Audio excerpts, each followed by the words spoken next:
బాబాయ్ వాళ్ళు చచ్చిపోయి అనుకుని పోయినాట ముసైతాను చచ్చిన నీళ్ళు పోయినాకు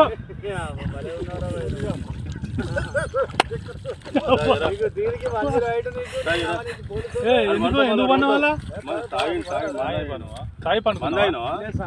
ఎందుకు అనుకున్న వాళ్ళ ఈ చల్లదనానికి ఎండకు చేయలేక కన్నీకి ఓడిపోయి వచ్చిన గెలవలేక